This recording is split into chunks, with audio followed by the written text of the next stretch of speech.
It begins in silence, in the vast emptiness of space. The moon sits quietly above Earth, untouched, unchanging.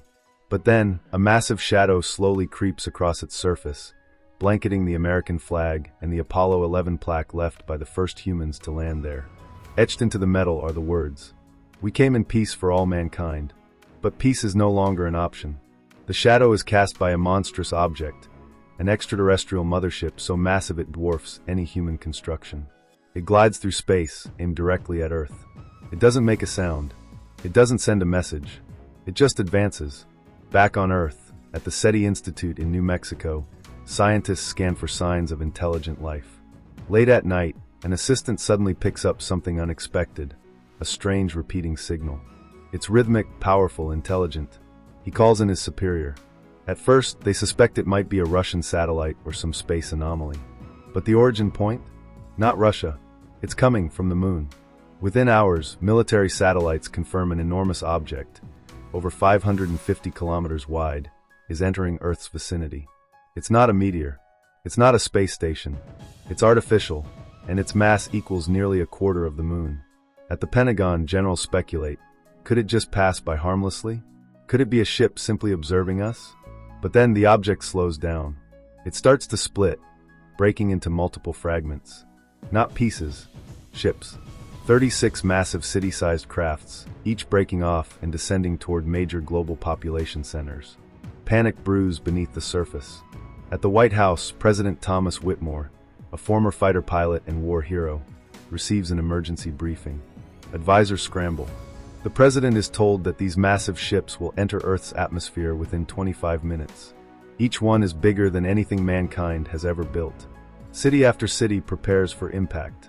In New York, Los Angeles, Washington, D.C., London, Tokyo, Cairo, people look up in horror as shadows swallow the sun. These crafts descend slowly, ominously, each positioning itself directly above capital cities and landmarks. The world holds its breath. In New York City, satellite technician David Levinson, a tech genius and environmentalist, starts noticing strange anomalies in the satellite signals. Hidden inside the transmission is a countdown, coded, subtle, but real. At first, no one believes him, but he deciphers the timing, the pattern. It's not a glitch. It's a timer. A synchronized attack is imminent. David races to warn someone. Anyone. He contacts his ex-wife, Constance, who now works in the White House. She dismisses him. So David packs his laptop, grabs his eccentric father Julius, and drives from New York to Washington, D.C. Time is running out. When he arrives at the White House, he's met with resistance. But Constance lets him in. He meets President Whitmore face to face. They've met before, and not on good terms. Still, David wastes no time. He tells the president that these ships are using Earth's own satellites to send signals and synchronize their positions. The countdown is real, and they have less than 7 hours left before the attack begins. Skepticism fades into fear. To test the waters, 2 military helicopters are dispatched to communicate with the ship hovering over Washington. They approach cautiously, flashing lights and messages of peace. But before they get close, a blinding light ignites, and the helicopters are instantly vaporized. There's no denying it now. They came to attack. The evacuation of Washington begins, but time is short. President Whitmore, his daughter, and key staff board Air Force One just minutes before the alien craft opens fire. A massive blue beam of pure energy erupts from the ship and slams into the White House, disintegrating it in a single moment. At that same time, cities around the globe are annihilated. Skyscrapers explode like glass, highways split, entire city blocks are consumed in towering infernos. Millions die. The world changes in one coordinated, cataclysmic instant. Humanity has never seen destruction like this. Meanwhile, in California, Captain Stephen Hiller, an elite Marine Corps pilot, is woken by the chaos. He lives with his girlfriend Jasmine and her young son Dylan. As smoke fills the sky, Hiller races to the nearest air base. He's not alone. Every able-bodied pilot is now Earth's last line of defense. Dozens of fighter jets launch a counterattack against the UFO over Los Angeles. Hiller leads the charge. The jets fire barrage after barrage of missiles, but none make it through. The ships are protected by an invisible energy shield. The missiles explode uselessly on the surface. Then the aliens strike back. They release their own fleet, sleek, deadly fighter crafts. A dogfight ensues in the skies above the burning city. Hiller's wingmen are slaughtered. His jet is damaged. With no other option, he lures one of the alien fighters into a narrow desert canyon. He ejects at the last second, and the alien ship crashes spectacularly. Hiller walks through the desert, opens the cockpit of the crashed ship, and punches the alien in the face. Welcome to Earth.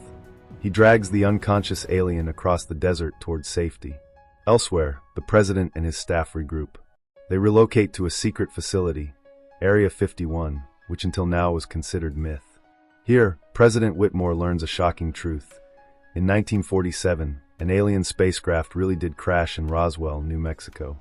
And it's been housed and studied here ever since, along with the remains of 3 dead aliens. Inside the facility, scientists attempt to study the alien Hiller captured. But suddenly it wakes. It breaks free. It kills several people and takes control of one of the scientists, speaking through him using his vocal cords.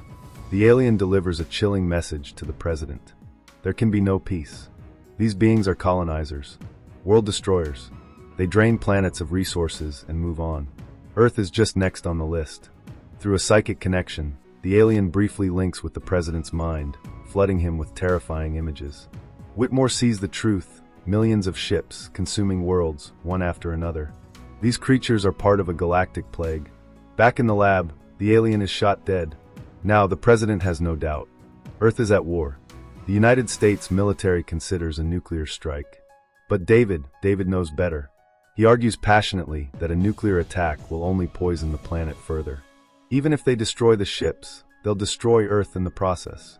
That's when Julius, David's father, drops a bombshell. If the government has had alien tech since 1947, why didn't they prepare for this? The president demands answers. His defense secretary confesses. Yes, Area 51 has had the Roswell ship and corpses for decades. But they never believed they'd return. They never thought Earth would actually be under threat. But now it's too late. They're here. And the first battle was a loss. Inside Area 51, the mood is tense. Humanity has suffered catastrophic losses. Entire cities lie in ruins. Fighter jets have been crushed. Nuclear options are on the table, but David Levinson knows the truth. If they destroy the mothership with nukes, Earth may not survive either. David spirals. He's angry, frustrated, hopeless. He drinks heavily, blaming himself for not doing more. But his father, Julius, quietly approaches. He doesn't speak as a scientist or a strategist, just as a father. You gotta get off the floor, put on a shirt, and fix this. That spark of a father's love lights an idea in David's mind.